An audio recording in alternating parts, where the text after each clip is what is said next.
वाहिगुरु जी का खालसा, वाहिगुरु जी की फतेह जी। आज हम इस वीडियो में राग के बारे में जानेंगे। सबसे पहले कि राग है क्या। राग का मतलब होता है रंगना, किसी के मन को भी रंगना। राग जो होता है वो कई सारे नियमों से बंधा हुआ होता है। मतलब इस राग में कौन से सुर लगेंगे, इस राग की थाट क्या है, इस राग में वादी स्वर कौन सा और संवादी स्वर कौन सा है, और इस राग की जाति क्या है, ओढ़व है, शाड़व है, संपूरन है। इस राग को गाने का समय क्या है। ऐसे कई सारे सवाल आते हैं। तो आइए हम इन सारी चीज़ों के बारे में डिटेल में देखते हैं। और आज हम एग्जाम्पल के तौर पे बिलावल राग को चुनते हैं, क्योंकि सबसे आसान राग बिलावल राग ही है, जिसमें सारे स्वर जो हैं शुद्ध लगते हैं और सातों के सातों लगते हैं। तो आइए हम आज बिलावल राग को सीखेंगे। शुरू करते हैं। तो आइए शुरू करते हैं। सबसे पहले आता है राग का नाम, कि हम कौन सा राग कर रहे हैं। उसके बाद आती है उसकी थाट। थाट, राग की थाट का मतलब क्या है। मतलब जिन सुरों में से राग निकलता है, जिन सुरों में से राग निकलता है उसे थाट कहते हैं। टोटल 10 थाटें होती हैं। उन 10 थाटों में से ही सारे रागों का जन्म हुआ है। उसके बाद आता है वादी स्वर और संवादी स्वर। राग बिलावल का जो वादी स्वर है वो है ध, धैवत। आप ये तो जानते होंगे कि हर सुर का एक अपना नाम होता है। अगर नहीं जानते तो मैं आपको इस पर भी एक छोटी सी वीडियो बनाकर दे सकती हूँ। अगर आप चाहें तो कमेंट बॉक्स में ज़रूर बताइएगा कि आप ये जानना चाहते हैं। तो बिलावल राग को हम एक उदाहरण के रूप में देख रहे हैं इस वीडियो में। तो बिलावल राग की जो सुर हैं पहले वो देखते हैं, उसके बाद वादी और संवादी स्वर के बारे में जानकारी लेंगे। तो बिलावल राग में जो स्वर लगते हैं वो सारे शुद्ध हैं। सा रे गा मा पा धा नी सा। जैसे हम ऐसे गए इसे कहते हैं आरोह। मतलब असेंडिंग ऑर्डर में हम यहाँ से ऊपर की ओर गए हैं। अब ऊपर से हम नीचे की ओर आएंगे डिसेंडिंग ऑर्डर में। डिसेंडिंग ऑर्डर को हम हिंदी में बोल देते हैं अवरोह। तो इसका अवरोह क्या है, 7 सुरों के साथ ही हम वापस आएंगे और सारे स्वर शुद्ध लगते हैं।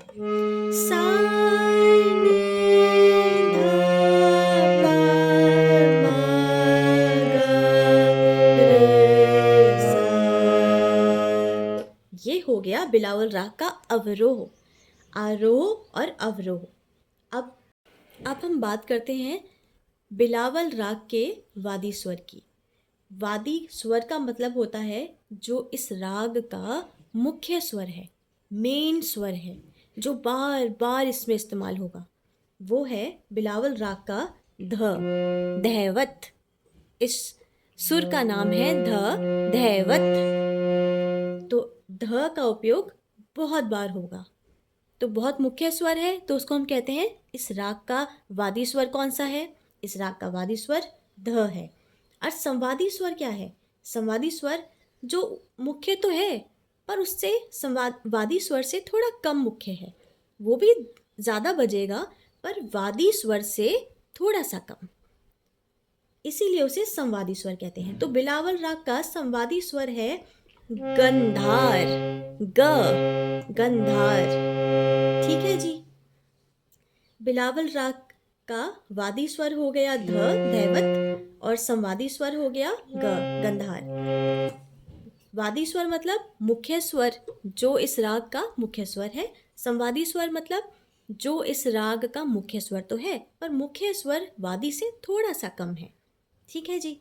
अब हम बात करते हैं जाति की। अब ये जाति क्या है, यहाँ किसी धर्म की जाति की बात नहीं हो रही। जाति तीन क्रम में होती है। एक होती है ओढ़व, फिर आती है शाड़व, फिर आता है संपूरन। मतलब इसमें सुरों की बात है। अगर इस राग में, बिलावल राग में, इसकी जाति अगर मान लीजिए ओढ़व है, वैसे ओढ़व नहीं है, तो मतलब ओढ़व में 5 स्वर लगते हैं। जो शाड़व है उसमें 6 स्वर लगते हैं और संपूरन में 7 स्वर लगते हैं। इसका मतलब है बिलावल राग की जाति क्या है? बिलावल राग की जो जाति है वो है संपूरन। संपूरन 2 बार लिखा होगा, संपूरन। संपूरन मतलब जाते समय आरोह में भी वो संपूरन 7 सुर लेकर जाएगी और वापस आते समय संपूरन, वापस आते समय भी पूरे 7 सुर ही लगेंगे। जैसे कि आप देख सकते हैं, बिलावल राग की जो जाति है वो है संपूरन। संपूरन मतलब हम पूरे 7 सुर बजाकर ऊपर जाते हैं और 7 सुर के साथ ही पूरे वापस आते हैं। अगर इसकी जाति होती, किसी राग की जाति अगर होती ओड़व शाड़व, इसका मतलब है कि इस राग में जब हम आरोह बजाएंगे, मतलब नीचे से हम ऊपर आरोह बजाएंगे, तो इसमें 5 स्वरों का इस्तेमाल होगा। और शाड़व जो इसके बाद लिखा होता है, मतलब जब हम वापस आएंगे डिसेंडिंग ऑर्डर में, अवरोह में, तब इसमें 6 स्वरों का इस्तेमाल होगा। ये तो आपको समझ आ गया होगा। अगर नहीं आया तो कमेंट बॉक्स में ज़रूर बताइएगा, मैं आपको कमेंट में बता दूंगी कि इसका मतलब कैसे बनेगा और क्या है।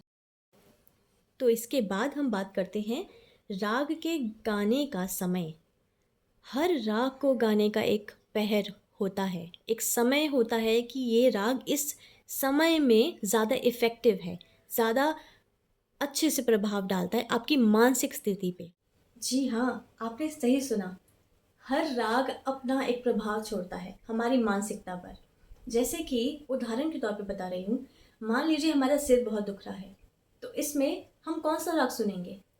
इसमें हम शिवरंजनी राग, राग खमाज, राग आसावारी, ऐसे बहुत सारे राग हैं। जब सिर दुखता है तब हम इन रागों को सुनते हैं। इस वजह से हम जब भी राग में गाते हैं तो हमें हमेशा सुनने वाले को एक सुकून महसूस होता है। और कई लोग रीत शब्द पढ़ते हैं। आपको इस वीडियो में बता दिया जाए कि जो रीत शब्द होते हैं उसमें हमारी कोई भी किसी भी प्रकार की धुन हो सकती है, फिल्मी धुन भी हो सकती है, अपने आप से निकाली हुई कोई कॉम्पोजिशन भी हो सकती है जिसमें कोई राग से लेना देना ना हो, बस ऐसे ही एक धुन निकली और हमने उसको शब्द के रूप में उसको इस्तेमाल करा और हमने गा दिया, तो वो हम बोलते हैं ये रीत शब्द है, रीत शब्द। ये भी कोई बुरी बात नहीं है।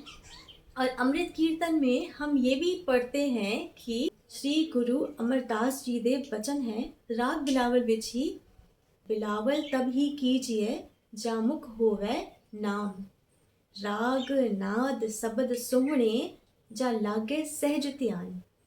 मतलब राग नाद ये सभी तभी अच्छे लगते हैं जब आपके हृदय में नाम हो। राग आप बजाना जानते हैं लेकिन आपका सारा ध्यान सिर्फ राग पर ही है कि मेरी आवाज़ सही हो, मेरा राग एकदम परफेक्टली बजे। रहतनामा में कीर्तन करने की जो रहत है वो रागों में ही है, रीत में नहीं है। इसीलिए जब हम राग में कीर्तन करना सीखते हैं तो मेन चीज़ यही होती है कि हमारा जो ध्यान है वो हमारे गुरु में लगे, हम उसमें डूबें, हम उनके शब्द को अपने अंदर एकदम बसा लें। मेन चीज़ तो यही है। उसके अलावा राग इसलिए भी ज़रूरी है क्योंकि वो हमारी जो मानसिकता होती है उस अवस्था पर प्रभाव डालती है। लोग डिप्रेशन में रहते हैं, एंजाइटी में रहते हैं, चिंताएं करते हैं, सिर दुखाते हैं और भी बहुत कुछ। खुशी के भी राग होते हैं, उदासी के भी राग होते हैं। तो जैसे कि आप गाने सुनते हैं उस प्रकार आप ऐसे रागों में शब्द भी सुन सकते हैं। तो इसी प्रकार राग के गाने का समय होता है। पूरे दिन में हमारे पास 8 पहर होते हैं। हर जो पहर होता है, पहला पहर, दूसरा पहर, तीसरा और चौथा, वो 3-3 घंटों का होता है। दिन का पहला पहर 6 से सुबह 9 बजे तक का है और दिन का दूसरा पहर 9 से 12 बजे का, दिन का तीसरा पहर 12 से 3 बजे का और दिन का चौथा पहर दोपहर 3 से शाम 6 बजे तक का। हर पहर 3-3 घंटे का गैप के अनुसार है। उसके बाद आता है रात का पहर। रात के पहर में भी 4 पहर हैं। रात का जो पहर है वो है 6 से 9 बजे, रात के शाम के 6 से लेकर रात के 9 बजे तक। जो दूसरा पहर है रात का वो है 9 से 12। तीसरा जो है 12 से 3, 12 मतलब रात के 12 बजे से सुबह 3 बजे तक का। और जो चौथा पहर है रात का वो है सुबह 3 बजे से लेके सुबह 6 बजे तक का। ठीक है जी। अब हम बात करते हैं स्वर। इसमें जब भी लिखा आएगा स्वर मतलब कौन कौन से स्वर लग रहे हैं। जब लिखा आता है वर्जित स्वर मतलब ऐसे स्वर जो इस राग में प्रतिबंधित हैं, मतलब आप उस राग को बजाते समय इन स्वरों का इस्तेमाल भूल कर भी नहीं करेंगे। ठीक है जी। एक बात रह गई, मैंने आपको आरोह अवरोह बताई थी कि हर राग का एक आरोह होता है, अवरोह होता है, मतलब उसमें कौन से सुर लग रहे हैं नीचे से ऊपर और कौन से सुरों में हम वापस आ रहे हैं ऊपर से नीचे। एक इसमें होता है पकड़, आरोह अवरोह और पकड़। अब पकड़ क्या है? पकड़ मतलब इस राग के मुख्य स्वर कौन कौन से होंगे वो पकड़ में आते हैं। जब भी कोई रागी शुरुआत करता है तो वो सबसे पहले पकड़ बजाता है, मतलब सबसे पहले मेन सुरों का इस्तेमाल करता है, जिससे साफ पता चल जाता है कि ये कौन से राग में शुरू हो रहा है। तो आइए सबसे पहले हम बिलावल राग के आरोह अवरोह देखते हैं, उसके साथ पकड़ के सुर देखते हैं। तो बिलावल राग आपने अभी तक देखा कि इसका जो वादी स्वर है धैवत ध, संवादी स्वर है गंधार ग, ध मतलब मुख्य स्वर है, उससे थोड़ा सा कम जो मुख्य स्वर है वो है ग, और इसकी जो जाति है संपूर्ण संपूर्ण, मतलब 7 सुर लेके हम आगे की तरफ जाएंगे, 7 सुर लेकर हम वापस ही आएंगे। इसका जो समय है दिन का दूसरा पहर है, सुबह 9 बजे से लेके दोपहर के 12 बजे के बीच आप इस राग को कभी भी बजाइए, ये आप पर बहुत ही अच्छा प्रभाव डालेगा। अब हम देखते हैं इसमें सारे स्वर शुद्ध इस्तेमाल हो रहे हैं। आरोह अवरोह पकड़ देख लेते हैं। राग की आरोह अवरोह पकड़, इसे गाते कैसे हैं? हमने जैसे पहले देखा था कि बिलावल राग की सुर कौन कौन सी है, सा रे गा मा पा धा नी सा, पूरे 7 स्वर थे। पर इसे हमने बिल्कुल ऐसे नहीं गाना, सा रे गा मा पा धा नी सा, ऐसे नहीं गाना। जब हम किसी राग को गाते हैं तो उसके मुख्य स्वर पर हम रुकते हैं। स पर तो हम रुकेंगे ही, जैसे कि बिलावल राग का मुख्य स्वर है धैवत ध और संवादी स्वर ग, हम इन दोनों पर रुकेंगे। ध पर थोड़ा ज़्यादा रुकेंगे क्योंकि बिल्कुल मुख्य है, और ग पर भी रुकेंगे क्योंकि बेशक उससे थोड़ा कम है, पर इस पर भी रुक कर फिर आगे बढ़ेंगे। जैसे कि आरोह बजाएंगे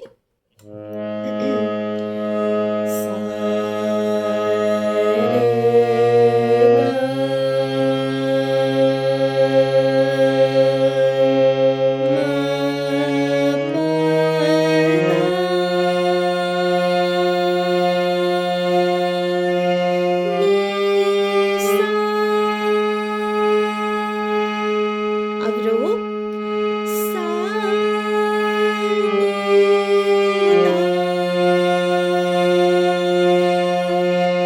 प मा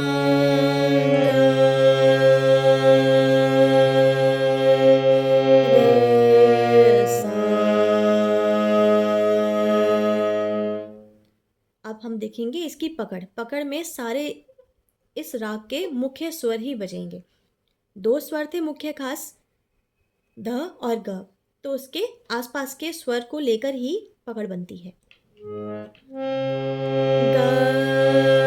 रे ग प धा नी धा सा।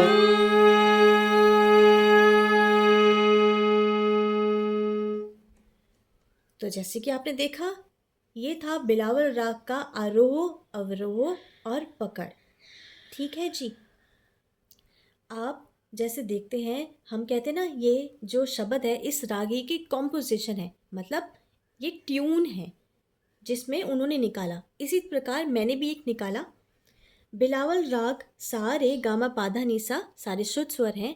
इन्हीं स्वरों पर इस्तेमाल करते हुए मैंने एक शब्द बिलावल राग का तैयार किया आपको समझाने के लिए। जगत जलंदा रख ले अपनी कृपा तार।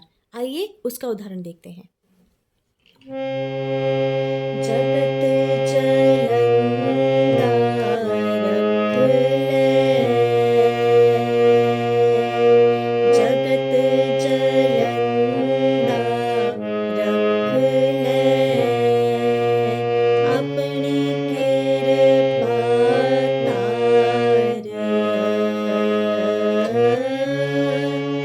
अपनी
यही सी जी छोटी जी मेरी कंपोजिशन जो मैं कोशिश कीती है कि मैं बिलावल राग ते इन सुरां ते इस शब्द ਨੂੰ ਗਾਇਨ ਕਰਾਂ। ਇਹ शब्द भी बिलावल राग 'ਚ ही हैगा ਤੇ मैं बस छोटी जी कोशिश कीती है तो यही सी राग दा इंट्रोडक्शन। ठीक है जी, तो ये थी हमारी पूरी वीडियो इस बिलावल राग पर। और अगर आपको मेरी ये वीडियो इन्फॉर्मेटिव लगी हो, पसंद आई हो और लगी हो कि हाँ इसमें बहुत कुछ सीखने को मिला, तो प्लीज़ एक लाइक तो ज़रूर बनता है। बहुत मेहनत लगती है एक वीडियो बनाने में और हर चीज़ को सीखने में, समझाने में, तो कृपया करके एक लाइक तो आप मुझे दे ही सकते हैं, एक मोटिवेशन के रूप में ही दे दीजिए। और अगर आप चैनल पर नए हैं तो प्लीज़ इस चैनल को सब्सक्राइब ज़रूर करिएगा। वाहिगुरु जी का खालसा, वाहिगुरु जी की फतेह।